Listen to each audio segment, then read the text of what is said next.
dadkani waa dad Soomaaliyeed shalayna waxa waaye iyagu sharci darro ku galaya dalka ayaa ahayd ma istaagayaan dadkan ay ugu badan ku socdo si kastaba ha ahaatee annagoo fiirinayna xiriirka wanaagsan labada dal annagoo oo fiirinayna mataqaantaa qiimeynay codsiga madaxda Soomaaliyeed iyo wanaagga aan la doonayna xiriirka labada dal inuu mataqaantaa wanaagsanaado ayay ahayd dareen walaaltinimo ayadoo la qaaday in ay arrintan sidan ku dhacdo waa arrin bilowgeeda dadkuna dad waxa waaye daris ah oo isu eg oo mataqaantaa berrina ay galahayaan maalin walba ay galahayaan marka in arrintu ay noqoto arrin aad loo bunbuniyo maaha laakiin annaga waxay naga tahay gesture walaaltinimo marka waxaan aaminsanahay ama aan dareensanahay in dhanka Soomaalida ay dareemi doonaan dhawaanshahaasi arrintaasi ay abuuri doonto waa maasanta بسم الله الرحمن الرحيم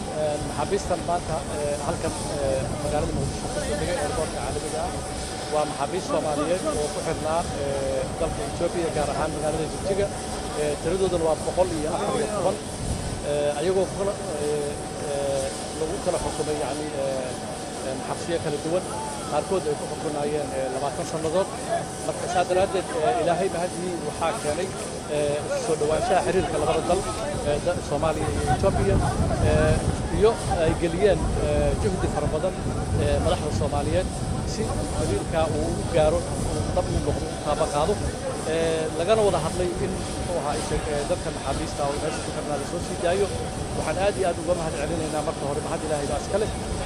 dowladdeena Soomaaliyeed oo gelisay waqti iyo wax walba gelisay in ay arrintan maanta suurtagal noqoto waxaa kaloo mahad celinaynaa dowladda Itoobiya iyo madaxdeeda gaar ahaan waxaan u mahad celinaynaa xafiisyadeedoo dhan ha noqoto xafiiska ra'iisul wasaaraha ha noqdo xafiiska arrimaha dibadda waxaa kaloo si gaar uga mahad celinaynaa maamulka dowladda maamulka Soomaaliyeed Itoobiya gaar ahaan madaxweynahooda Cabdi Maxamed Cumar oo isagana ka qaatay qayb weyn iyo dadaal fara badan in la soo sii daayo marka waxa weeye waa arrin aad iyo aad lagu farxi karo oo loo muxuu ahay shaqabagal ah oo bilow ah xiriirkii ay labada dalna yani u noqonayso mid maanta bilow u ah oo laga arkayo in labada dal ay aad iyo aad isugu dhow yihiin Soomaaliya iyo Itoobiya waana mid sii socon doonta haddii aan leedahay oo dhinac kasta noqon doonto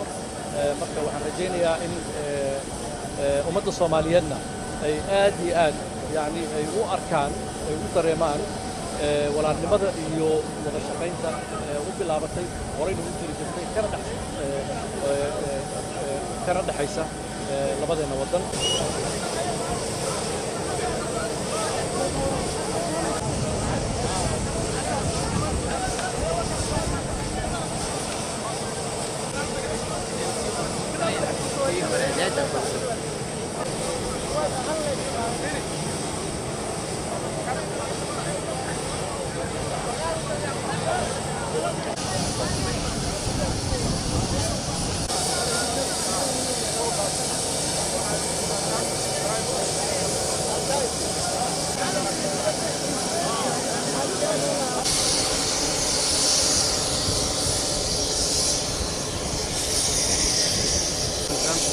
Where are they going now?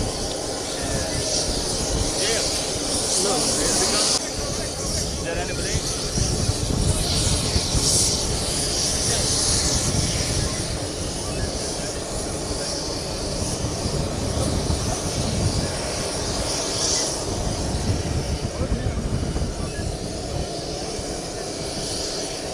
هذه شغلة في عندها صباح. في عنا